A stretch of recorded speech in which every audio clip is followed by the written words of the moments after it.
ايه ده احمد الطيب وعلى قناة الزمالك؟ ده شكله هيبقى فيديو مش طيب خالص. بس ده بقى كابتن احمد، يا بص واحده واحده يعني بالراحه عليهم عشان الجماعه دول بيصعبوا عليا، واحده واحده بس. توقعاتك على ايه؟ ايوه، يعني بناء لما على ايه؟ بتتكلم بتبني توقعاتك بناء على ايه؟ طيب يا سيدي، انت بتقول الزمالك هيخسر والاهلي هيكسب وبيراميدز هيكسب. طب انت قلت بيراميدز هيكسب. بيراميدز بطل ابطال افريقيا، صح؟ طبعا. ووصيف كاس مصر، صح؟ يعني تقول اه. طب انت النادي الاهلي بناء على ايه قلت انه هيكسب؟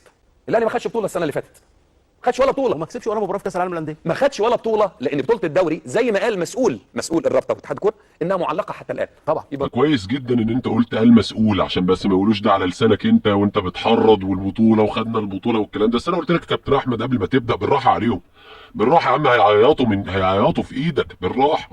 ما نقدرش نقول الاهلي بطل الدوري. لو فاز بالدوري اهلا وسهلا، بطوله جديده والاهلي خلاص يستحقها. لكن بيراميدز يستحق البطوله، ده اللي هم قالوه. يبقى الاهلي ما فازش ولا بطوله، يبقى بناء عليه بتقول الاهلي يكسب. معانا فريق المليارات. اصبر واهدى شويه. فريق المليارات ممكن تكون نتيجه ايجابيه ممكن عكسيه، لان في قائد ربان للسفينه. صحيح. هيقودها ازاي؟ هيلاعب مين؟ مين اللي عنده شغف؟ مين اللي عنده رغبه؟ مين اللي هيتقبل المنافسه بشكل شريف؟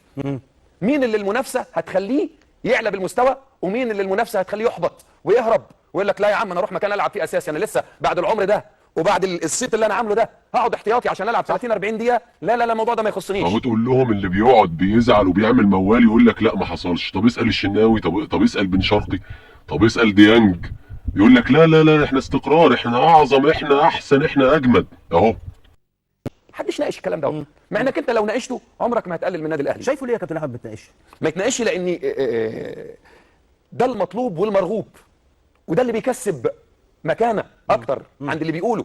انت لما بتقول كده، لما تقعد تقول الشناوي في حته ثانيه، الشناوي في حته ثانيه، الشناوي في حته ثانيه، هو ما فيش درجه ثالثه ولا في درجه اولى، عمره ما كان اولى ولا حته ثالثه. طب الشناوي لما بيجي يقعد او يجي ما بيلعبش او يلعب يبقى وحش، بيبقى في حته رابعه ولا خمسه.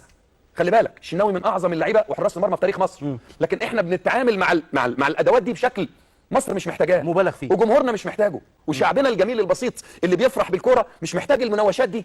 واللجان اللي عماله تقطع في خيوط الثقه بين الشعب وبعضه متسابه، وكل واحد يعمل اللي هو عايزه، عشان ده هيتراضى، عشان ده هيطلع في البرنامج الفلاني، عشان ده هيبقى ضيف هنا. والله يا كابتن محمد الاهلي مش محتاج الناس دي، ولا الزمالك محتاج الناس دي، ولا بيراميدز ولا الاسماعيلي ولا المصري ولا الاتحاد ولا السويس ولا اي حد طبيعي. وحياتك يا كابتن احمد، اي حد طبيعي بينافس في رياضه، في كره قدم، منافسه شريفه، مش محتاج يعمل الهرجله والهرج والمرج ده كله عشان خاطر يتعادل الماتش، ولا عشان خاطر يتغلب ماتش، ولا عشان خاطر خسر بطوله.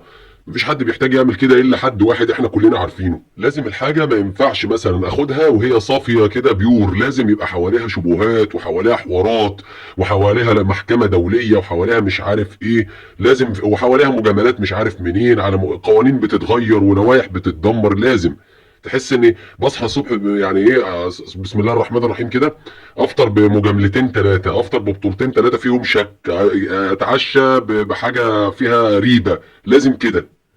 ويجي يقول لك في الاخر اعظم، احسن، اجمد. يا عم اي حاجه على وزن افعل وخلاص. المهم ان انا بقى ايه، ابان بص مفيش مني اتنين في الكوكب. تروح بقى تلعب يا باشا في المحافل العالميه، ترجع فاكر قمر عيش عادي، عشان انت عادي واقل من العادي، بس انت بس اللي مفخمه في حق نفسك.